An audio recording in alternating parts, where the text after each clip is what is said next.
Mic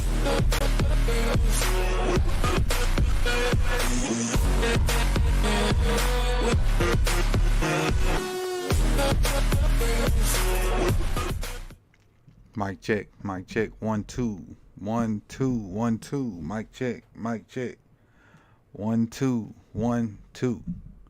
Can you hear me out there? We back. Ravens Daily episode, was this 48? We're back. I think it's 48. Try to check it real quick. Episode 48. Camp news and notes. We're just gonna take you around the little Twitter feed that I have. I got a couple topics I'm gonna give you my opinion on, and if we have any calls, we'll get to them. Let everybody get in and get situated. Appreciate you guys for coming back, being here with me. Give me a little bit of your afternoon. We got a little football coming up Saturday night. Get a chance to see some we're not gonna see any of the guys, but we get a chance to see the backups and what guys that are probably going to have to play some significant snaps or could play significant snaps, due to injury or whatever the case may be. We get a chance to see, what we got as far as a team building standpoint. We're gonna talk about that a little bit. We're gonna talk about that. Just excited, man. It's right around the corner. We get some ball this weekend. It's right around the corner. Right around the corner. I'm sorry. Let's run through the Notre Dame real quick. And again, since it's season time now, we're doing Notre Dame a little different. We're gonna announce the guys that typed in hashtag Notre Dame when the stream starts. And today that's Brandon Bazell. What up, Brandon? Beach Square. Had a chance to meet Brandon this weekend. Jeremiah W. Hashtag Notre Dame. Appreciate it. I saw a couple more down here. Ozzy 101. Sea Iron Addict. Carlo, had a chance to meet him today. I mean, not today, but this weekend. Runix, appreciate it. What's that? That damn Dub 20. Appreciate it. Appreciate everybody that's coming in and typing in hashtag Notre Dame to let me know that YouTube is doing its job to notify you when we go live. I appreciate it. I appreciate you guys for doing that. Let's do these EDDs real quick. Everyday drills, you know how we got to do. Get them out the way. First up, we're going to talk about the Patreon. Patreon.com/SipTheTally. That'll get you into our Discord. Discord server. We have a bunch of things going over there. Conversation that's football, mainly football related, but can be outside of football related. Got a chance that if you're a content creator to promote your channel over there. And it's just a different place to talk about football, but I have to worry about the hustle and bustle of Twitter and, where people just jump in and the whole conversation can go left or right. It also gets you into the Fantasy Football League. We have one full already, working on filling the second one. The prize is this Cuban like link chain. And, join the Patreon. That'll get you in the Discord and get you an invite to the Fantasy Football League if you like. Also, if you jump up to the Gunslinger member, that'll get you your purple Kool-Aid chalice. The one you see all us using on Mondays. Pretty much most of the Patreons that have signed up for it, no, not most of them, all that have signed up for it have received them by now because I hand-delivered Ferris's to him this weekend.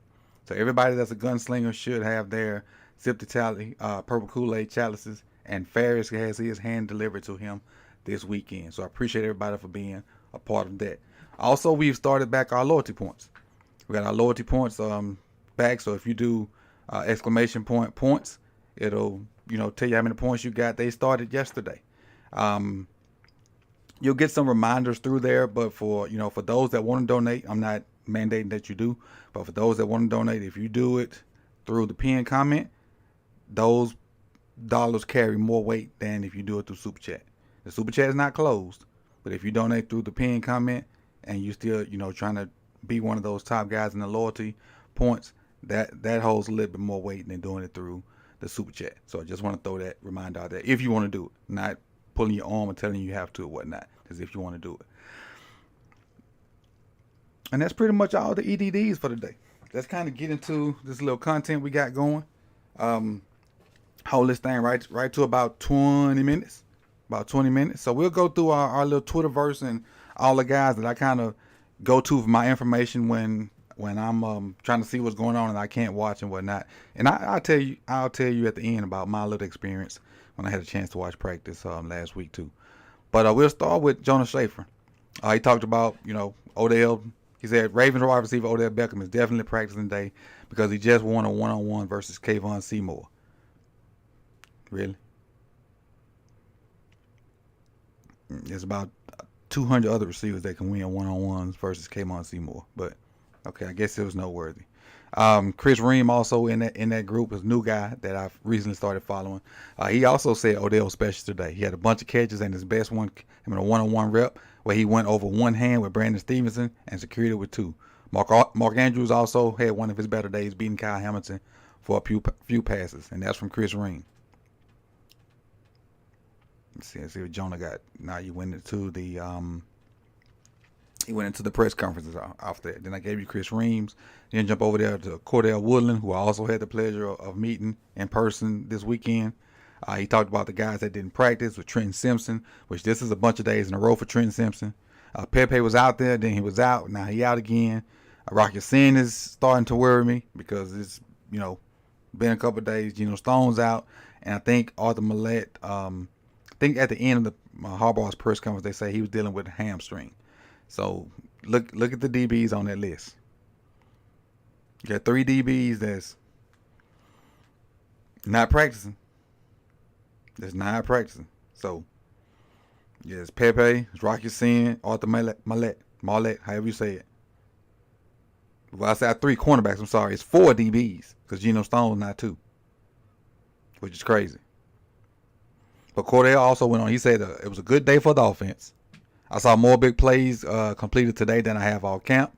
He said one of OBJ's best days. He may have had the play of the day when he caught a bomb from Lamar over Marlin. He also caught a one-hander over Seymour versus one-on-one. So, from 3 different sources, Odell showing his you-know-what, which is, what he does. But we need somebody else. So we need guys to get on the board with him. We need to have somebody else to show their butt another day. We need guys to step up to his level of play. That's what we need to happen.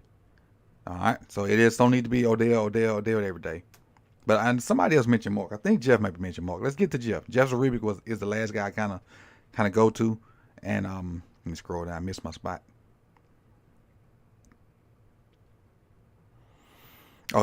Jeff mentioned worth mentioning that wide receiver Rashad Bateman, who remains on the PUP list, was running in an adjacent field. It was the first time we've seen that since camp started. And Bateman was moving pretty well. So that's good to see Bateman out there running around doing, I guess trying to work his way back. He also talked about the guys that were missing, and he ended with practice number 12 of the Ravens training camp has just concluded. It was a nice day for Odell Beckham Jr. Again, made a deep catch versus Marlon Humphrey. That's probably the same one the other 2 guys mentioned, and several other catches. He said Mark Andrews made a bunch of catches also. So consistently we're getting the same 2 that we thought we was going to get, Andrews and Odell. But the other guys need to bring their A game.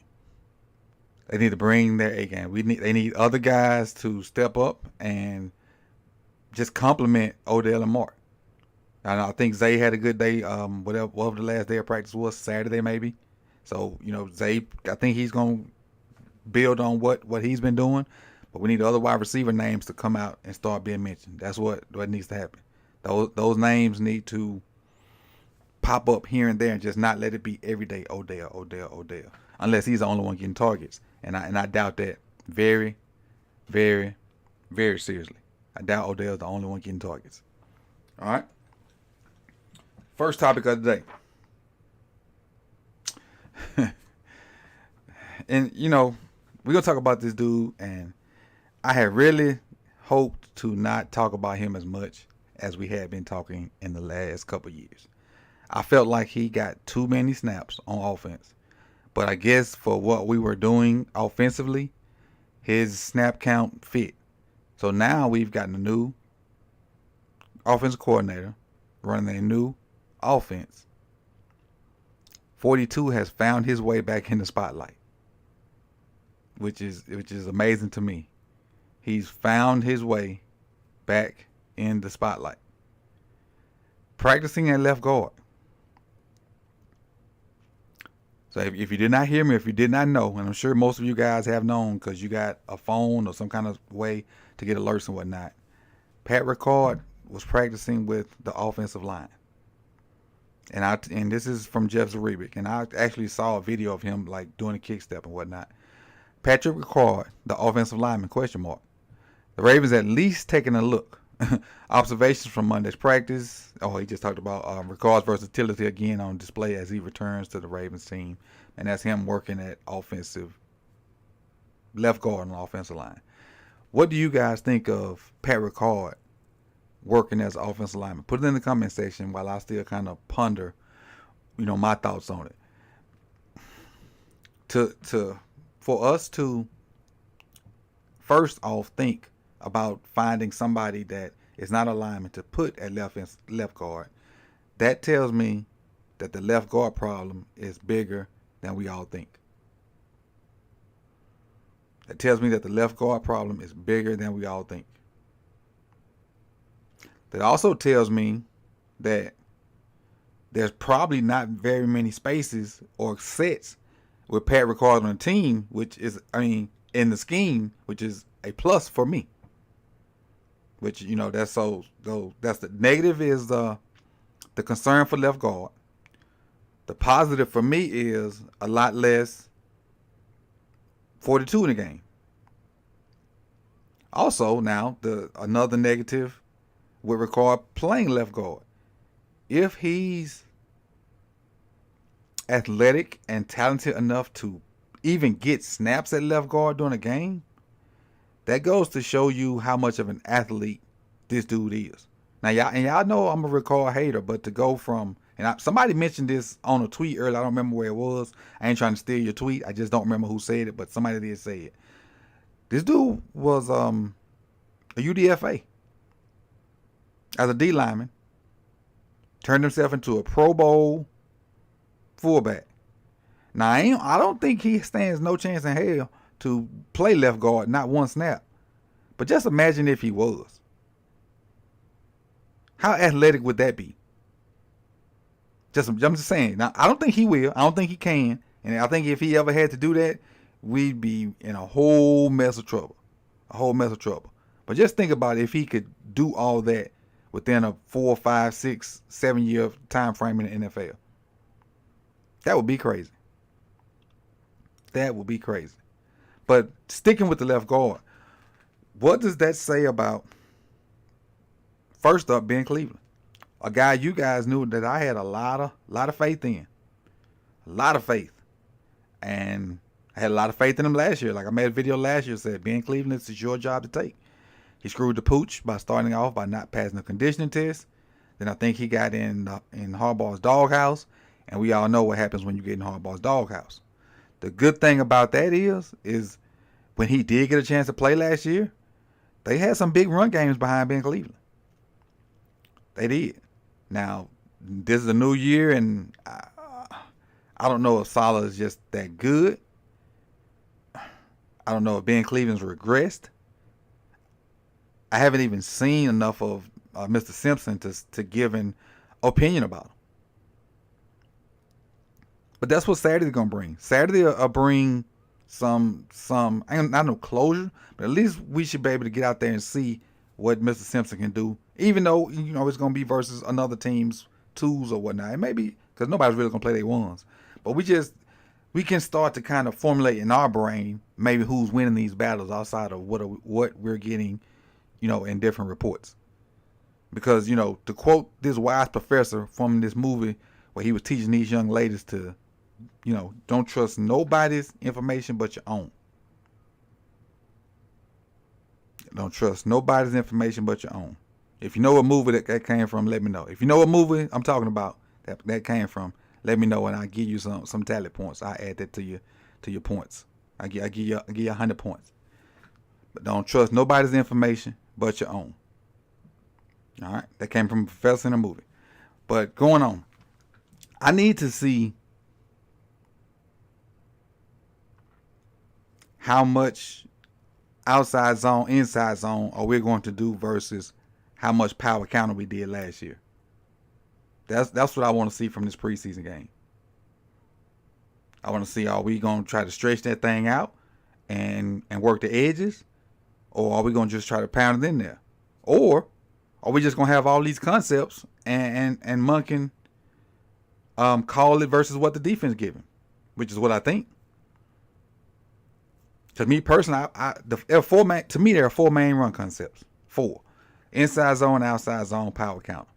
And yeah, there are, probably 8 or so other ones that you can kind of, put in there. But I think if you have those 4 installed and with your various formations and various ways to do those 4, you should be good to add other runs to your system. As long as you got those 4 as your base. That's what I think. So if you got those 4 as your base, you should be good. You should be good. So, let me tell you about my little what I saw with the offensive line while I was there.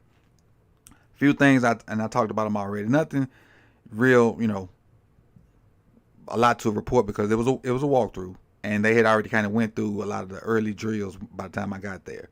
I will tell you this: everybody talks about how big Falele is. You don't realize it until you can kind of see it at scale. The man is massive. The man is massive. I mean, we know Ben Cleveland's a big guy.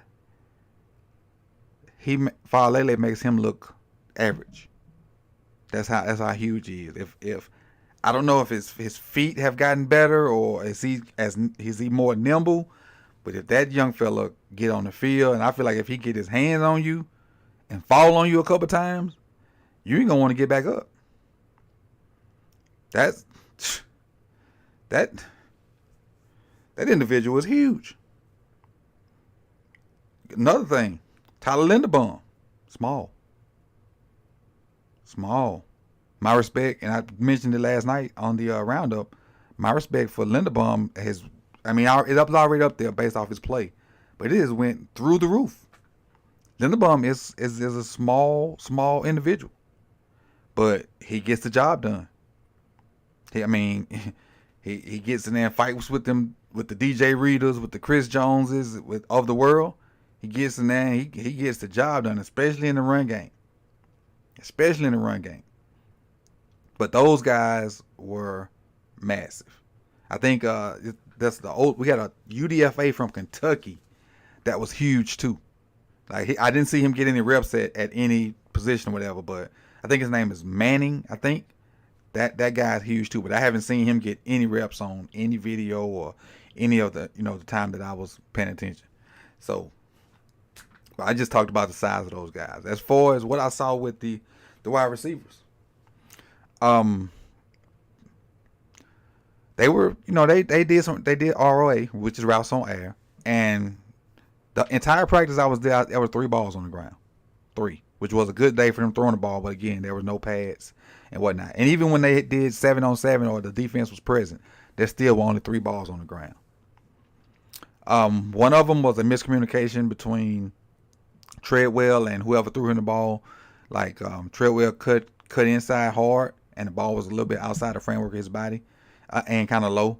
Another one was a deep ball that was out of bounds anyway.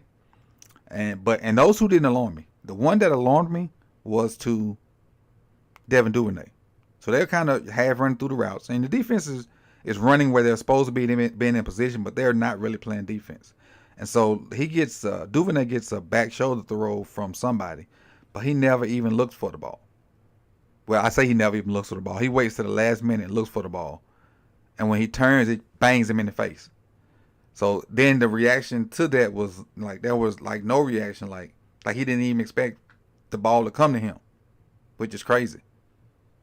Because I know in NFL, they have whole field reads and the ball can go anywhere. So for him to just be running the route and not even really expecting to see a ball come to him, that kind of threw my antennas up to like, something going on here. And I don't know what it was. It's just something going on here. Then, while they're doing routes on air and their other stuff, he just don't look like he got a lot of bursts. And I know it's on air and nobody was really off the ball, but people were getting that first 1-2 step and then getting into their route. His whole foot was hitting the ground. He was flat footed. He was nonchalant. And so again, my antennas up like, is he hurt or what's going on? So and I can understand, different things going on, but the one thing that he did that bothered me as a former coach, and I don't know what they do on the NFL level. I don't really care. Them grown men, and grown men deal with grown men differently. But when they had a period going on, and let's say it was, say the 50-yard line, I'm looking straight at you at the 50-yard line, and the play is happening here on the 30. So you know how their entire team would be kind of facing the 30 and kind of crowding in that direction. Well, he is about 15 yards back behind everybody else on the knee. So nobody's really around him. And to me, that's that body language, because he was already having a bad day. He was already having a bad, not me, I'm sorry. He was already having a bad day in practice. It looked like he needed a shot of juice, like he needed a shot of adrenaline. But he looked bad, and then his body language on top of that kind of threw me off to like, something going on here. I don't claim to know what it is, but I just think something's going on there with Duvernay. And I think somebody just said he might be hurt or whatnot. But that's what I saw. Running back wise, receiver wise, is the same stuff that people reporting, the same stuff we're getting. The defense was flying around making plays. Actually, what's my cornerback, number 41? Let me see. He made a couple plays when I was there. I'm trying to think of his name. Worley made a couple plays while I was there. But the funny thing to me was, and here it come. I know y'all finna put it in the chat box, but Pro had a good day while I was there. He had about 4 or 5 deep balls to him. He had balls over the middle that he caught. And again, remember I told you only 3 balls hit the ground, and I named the 3 balls. So he caught about 8 or 9 balls while I was there, and that was by far more than anybody, other than Odell. And that was with Zay practicing. The first time when he had a little chance to show people, he was it was obviously Zay's backup, and he got those reps, but he actually played some with the ones, played a lot with the ones. I don't know what it means. It is what I'm just telling you what I saw. Zay looks quick as all get out. He is as advertised. I mean, that shiftiness, that ability to catch the ball and be at full speed within step 2. That young fella is he's as advertised. I can't wait to see him in a real game. Will he play this weekend? Probably. Maybe. I'm really scared to play anybody, honestly. Anybody that we think should be with the ones, I'm honestly scared to play. But we'll see. We'll see this weekend. We'll see. And let's see what else. I had one more thing on here. Here it is. It said Clowney was in the building. So the defensive line / the edge position. It's a position of question mark. I think of that position. I think about Jim Carrey in Batman, where he was Enigma with all those questions on his little suit or whatever. You're looking at Odafe Oweh. You're looking at David Ojabo. You're looking at, I think it's Jeremiah Moon. I got my paper right here. Let me see. I got lights off so I can't see it. I think it's Jeremiah Moon. Here we go. Now my eyes focusing. I can see now. Crazy how the eyes work. I just got to find where they at. So you got Oweh, you got Tavares Robinson, you got Ojabo. Malik's been playing out there. Bowser's hurt. We got a Kyle Sanders. I don't even know who that is. And we got Jeremiah Moon. Can we go into the season with that? Can we go into the season with that? Do we trust that at the edge? I like Van Noy. I'm not saying I like him like I think he's gonna be a great player, but I like, as of the guys that are left, I like Van Noy. I like Clowney. Melvin Ingram, yeah. But the longer we wait, you see we keep getting the Do I want to say? Dare I say the cheaper option? The longer we wait, I guess. But let's close with this right here. Because I know everybody's gonna make a scene about it. Hold on 1 second. Let me get y'all straight.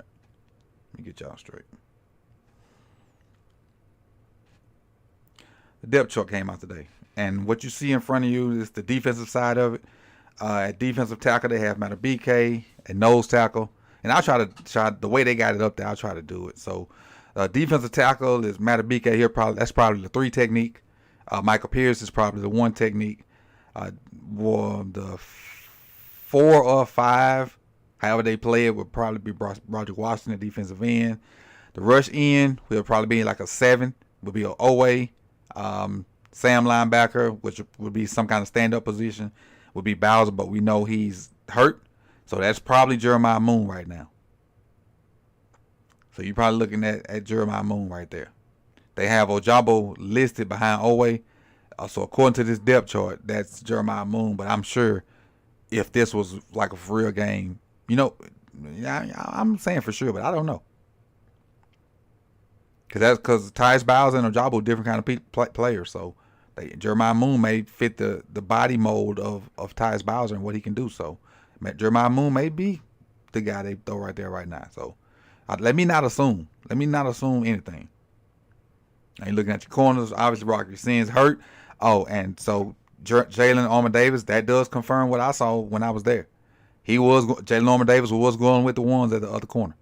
When we were in like a base type package, Jalen Armour-Davis was going with the ones. So this depth chart confirms that. And, I don't know how accurate this is. It's probably just something they just put out because they felt like they had to. I don't know if the NFL mandated, because I've seen other teams been putting one out. But, we're just going to go off what they're giving us. So, like I said, Jalen Armour-Davis was out there with Marlon, with Kyle, and Marcus Williams. As far as when the backups came in, I did see Pepe and Seymour. And when they were in multiple wide receiver sets, that's when I had a chance to see Worley, Armour-Davis, and I think I saw Darius Washington. I just don't remember his number at the time. So, yeah, Jalen Armour-Davis is from Alabama, Tolliver. All right, let's look at the offensive side. You got your specialists, but we don't really care about that. We know Jordan Stout going to punt. We know Justin Tucker going to kick. Who going to return it? We don't care. Just don't drop the ball. All right, the offensive side. Where's the quarterback? Oh, it's down the bottom. Okay. Wide receiver, Odell, Rashad Bateman, which we know he's hurt. And so behind him, it has Aguilar or Devin Duvernay. Well, to me, that's Aguilar. And like I said, I just told you how I felt about Duvernay. Well, not how I felt, but what I saw. How I feel has nothing to do with that. That's what I saw. It just bothered me that I saw him like that. Again, I have no idea what was going on. That's just what I saw with my eyes when I saw him practice, and I just didn't like the body language of it. Let's see. Odell, Bateman, Zay. I'd be willing to bet Aguilar may not even play. So you'll start from Treadwell and Duvernay on back with all those names. I'd be willing to bet none of those first 4 play. Beckham, Zay, Bateman, or Aguilar. I'd be willing to bet that. And if Zay and Aguilar play, it probably won't be much. We all know Bateman not playing because he's hurt. So I'm pretty sure we won't see a down of Odell. And you might see 3 downs of Zay. And you probably won't see much of Aguilar right now because Bateman ain't out there. I mean, if you're going off this list right here of the guys that's actually practicing and can practice, Aguilar's your 3. Or 2. Aguilar's your 3 or 2. Because Odell's 1, and, Zay Aguilar, that's 2, 3. Then you're looking at, then you got, as far as the way it's listed, you got Treadwell, Duvernay, Prochet, Black Pope, those guys. So you got to take care of what you got, man. You got to take care of what you got. I'm going to be honest with you, and Hendo and C Iron are putting it in the chat box. It's, for my dude, it's your chance, bro. This is your last hurrah. It's the last ride, buddy. You be like, get out there and get it. It's the last ride. You better grab it by the horns and saddle that thing on up. This your last go round. Ain't no second chance, big dog. I hope you get it. But hey, it's tough sled, man. Look how they just grouped them all on the end back down the bottom. It's like these 6 receivers and these other guys. These over here on the right, the other guys. But as far as offensive line, left tackle, we all know they got McCarver listed behind him. John Simpson this week, this is his 2 weeks to supposedly get all those first team reps. They got Saleh listed behind him. Linderbaum, Zeitler, Morgan Moses. Ben Cleveland is actually listed as the backup to Kevin Zeitler. I guess Ben Cleveland is headed down the depth chart. I think I read something. Maybe it was in Athletic. Well, they say Ben Cleveland might be fighting for a spot on the team. He might be going from fighting for a starting job to fighting for a spot on the team, which would be absolutely nuts. I mean, nuts. But again, we got four starters back. Whoever wins that left guard job needs to just come on and bring it. Because honestly, they may just be holding that spot for Voorhees. Honestly.